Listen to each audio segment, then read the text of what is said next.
1. പ്രണയത്തിന് 5 ഘട്ടങ്ങൾ. പ്രണയത്തെക്കുറിച്ച് ഗവേഷണം നടത്തിയവർ പറയുന്നത് ഇതിന് 5 ഘട്ടങ്ങൾ ഉണ്ടെന്നാണ്.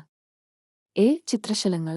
ഈ ഘട്ടത്തിൽ ഇരുവരും തമ്മിലുള്ള അടുപ്പം രൂപപ്പെടുകയും കമിതാവിനെക്കുറിച്ച് ചിന്തിച്ച് ഭക്ഷണം കഴിക്കാൻ പോലും മറക്കുകയും ചെയ്യുന്നു.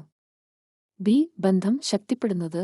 ശരീരം പ്രത്യേകതരം രാസവസ്തുക്കൾ പുറപ്പെടുവിക്കുകയും എപ്പോഴും സന്തോഷം അനുഭവപ്പെടുകയും ചെയ്യുന്നു. ഈ ലോകത്ത് താനാണ് വലുത് എന്ന് തോന്നുന്നതും ഈ ഘട്ടത്തിലാണ്. സ്വാംശീകരണം. പ്രണയത്തെക്കുറിച്ച് വീട്ടുകാരിൽ നിന്നോ സുഹൃത്തുക്കളിൽ നിന്നോ ചോദ്യങ്ങൾ ഉയർന്നു തുടങ്ങുമ്പോൾ ഇക്കാര്യത്തിലുള്ള നിലപാട് വ്യക്തമാക്കുകയും പ്രണയം പരസ്യപ്പെടുത്തുകയും ചെയ്യുന്നത് ഈ ഘട്ടത്തിലാണ്. സത്യസന്ധത. പ്രണയത്തെക്കുറിച്ച് കൂടുതൽ സമ്മർദ്ദം അനുഭവപ്പെടുന്നത് ഈ ഘട്ടത്തിലാണ്.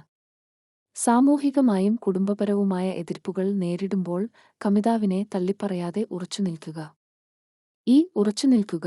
ആദ്യ 4 ഘട്ടങ്ങളും പരാജയപ്പെടാതെ പിടിച്ചുനിൽക്കുന്നവരാണ് ഈ ഘട്ടത്തിൽ എത്തുന്നത്. പരസ്പര വിശ്വാസവും അടുപ്പവും ഏറെ വർദ്ധിച്ച ഘട്ടമായിരിക്കും ഇത്. എന്ത് എതിർപ്പുകൾ ഉണ്ടെങ്കിലും പ്രണയത്തിൽ ഉറച്ചുനിൽക്കാനാകും ഈ ഘട്ടത്തിൽ കമിതാക്കൾ എടുക്കുന്ന തീരുമാനം. 2. ചെയ്യുന്ന കാര്യങ്ങളിൽ മികവ് കുറയുന്നു. കടുത്ത പ്രണയത്തിൽ ആയിരിക്കുന്ന ഒരാൾക്ക് ജോലിസ്ഥലത്തും മറ്റും പ്രവർത്തന മികവ് കുറയുന്നതായി പുതിയ പഠനങ്ങൾ ചൂണ്ടിക്കാട്ടുന്നു. ശ്രദ്ധക്കുറവാണ് ഇതിന് പ്രധാന കാരണം. 3. ശരീരഭാരം വർദ്ധിക്കും. പ്രണയത്തിലായിരിക്കുന്ന സ്ത്രീകളുടെ ശരീരഭാരം വർദ്ധിക്കുന്നതായി അടുത്തിടെ യുകെയിലെ യുകെമെഡിക്സ്.com നടത്തിയ പഠനത്തിൽ വ്യക്തമായിട്ടുണ്ട്. 4. കണ്ണുകളിലൂടെ പ്രണയം തിരിച്ചറിയും. കമിതാവിന്റെ പ്രണയത്തിന്റെ ആഴം കണ്ണുകളിൽ നോക്കുന്നതുവഴി തിരിച്ചറിയാനാകുമെന്നതാണ് രസകരമായ മറ്റൊരു വസ്തുത.